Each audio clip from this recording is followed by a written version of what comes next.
Whether you already have an old resume to build off of, or if you're new to writing resumes, now is a great time to start to explore templates or formats that you can use for technical job applications. Even though you're not going to be applying to jobs right now, you may find that as you build your professional network, which you'll start to do this week if you haven't started already, people will ask to review your resume. And it's also great to be able to get feedback on it as you build it. So now is a perfect time to start building your resume if you haven't already. You can create your resume using Google Docs, Microsoft Word, or using a resume template builder like Credle or FlowCV. When you're picking a platform to use, you want to pick something that allows you the amount of control and customization that you want to have over your resume's content and format. Some template sites like Credle and FlowCV may limit how much editing you can do to the format and content of your resume. So it's important to pick a platform that you like using. Before class today, pick a resume template and pull it up so that you'll be ready to go during class. Your resume should have on it at least your contact information and name, your skills section, your professional experience, prior education, and a section for projects. For most of you, your project section is going to be empty for now unless you've worked on technical projects outside of Lambda School. That's okay, but it's good to put the project section on there now just as a placeholder, and you'll fill this out later as you go through build weeks and labs. Most resume builders will also give you the option to add sections to your resume, depending on other interests or experience that you have. So if you've earned awards or if you volunteer, those are great things to include on your resume. And you can manually add these to the bottom of a resume template if you're using Google Docs or Microsoft Word. There are a couple things that you don't want to include on your resume, especially for folks who are going to be only searching in the United States or applying for roles at American companies. There are some US specific rules that aren't quite the same in other countries, so it's good to watch out for these, especially if you're used to applying to roles in other countries, or if you grew up in another country and are used to different norms around resumes. In the US, we don't put photos on our resumes, and we also don't include any personal identifying information like exact street address, date of birth, nationality, or other personal information. The only information you want to have on your resume is your experience and your skills, and then also your email, a phone number, the region where you live, and any links to profiles that you use like LinkedIn and GitHub. You also don't want to include any types of skill measurements or qualifiers of your skills. The way they're listed out here is how you want to have it on your resume. You don't need to say if you're a beginner or advanced with those skills. You also should only have one page for your resume. For those of you who have a lot of experience, it might feel challenging to get everything onto one page, but we will work with you. There's a way to do it. You should not include references on your resume either. If an employer wants to see your references, they'll ask for them when the time comes in the job interview process. And if you want to include colors on your resume, like in this one here, that's okay, but you just don't want to overwhelm anyone with colors. It's good to stick to just one or two. This one just has white, black, and orange, and while the orange makes it really bold and stand out, it's not too visually overwhelming.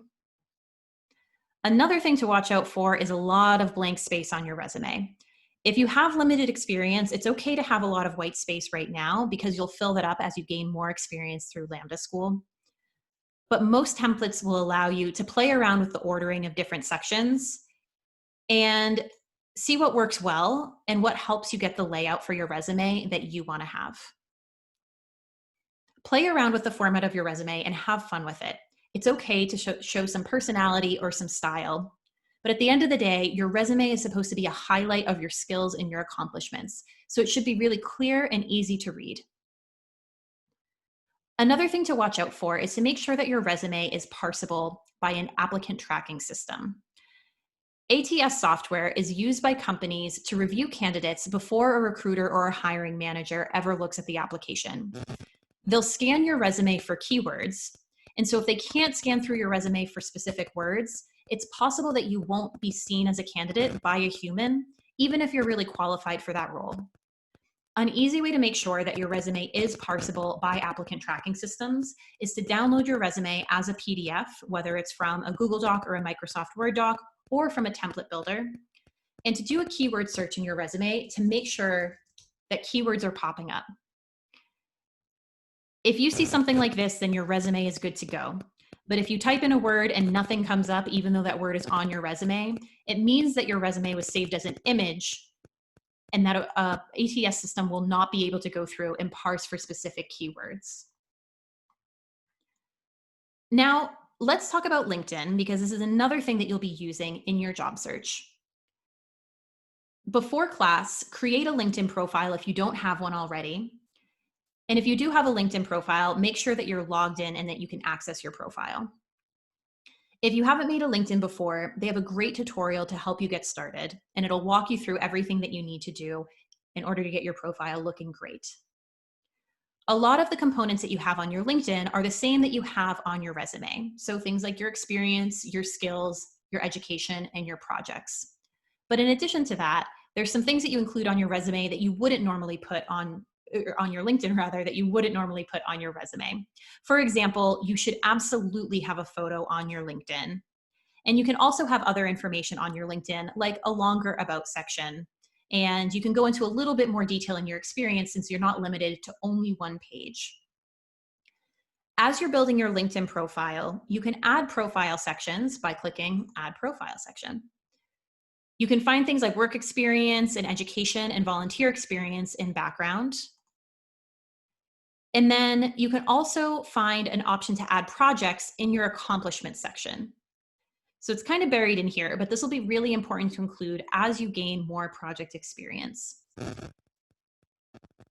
When you add your projects in here, they'll be added to the bottom of your profile and be listed out here so people can learn more about what you did. And you can also link to the finished deployed project as well. So it's really easy for folks to access your information. You also want to make sure that all of your skills are included on your LinkedIn. Skills and keywords are also super important on LinkedIn because recruiters that use LinkedIn to find candidates rely on these keywords to pull up people who are a good fit. A good practice to get into is to go through and update your LinkedIn profile anytime you learn a new skill or cover a new topic in the Lambda School curriculum. Same thing as you work on new projects. As soon as they're done, carve out some time to add them to your project section. That way your LinkedIn is always up to date because you never know when somebody's going to be looking at your profile. A really common question that we get is from people who don't have prior work experience, and they ask if they can put LinkedIn or Lambda School under their experience section of their LinkedIn. This is not something that you can do because, like I mentioned before, recruiters who use LinkedIn on the back end to find candidates, they'll see that experience and it'll look like you're an employee of Lambda School, not a student. The only time you should add Lambda School to your LinkedIn under your experience section is if you truly have no prior work experience. Even things like babysitting in high school or working as a dishwasher or things that seem completely unrelated to the career that you'll be pursuing after Lambda School can go in your experience section because there's transferable skills that you've gained from that experience that will still be interesting and relevant for employers to see. If you do truly have no prior work experience, it's okay to add Lambda School to your experience section. You'll just want to make sure that it's really clear that you were a student. You can do this by adding your title as web development student or data science student if you're in the data science track. Add Lambda School as the company. And then in the description, you want to again make it really clear that you're a student by saying something like studied full stack web development, studied data science, etc. That way, if you do have it in your experience section, it'll still be really clear that you were a student and not an employee of Lambda School. You're going to have a lot of time to polish and enhance these items as you go through Lambda School, but we want to get you started this week so that you can start to use these things as you build your professional network and as you reflect on your experience in practicing interviews as well. We'll talk more during class about how you can format your resume and your LinkedIn to stand out as a candidate.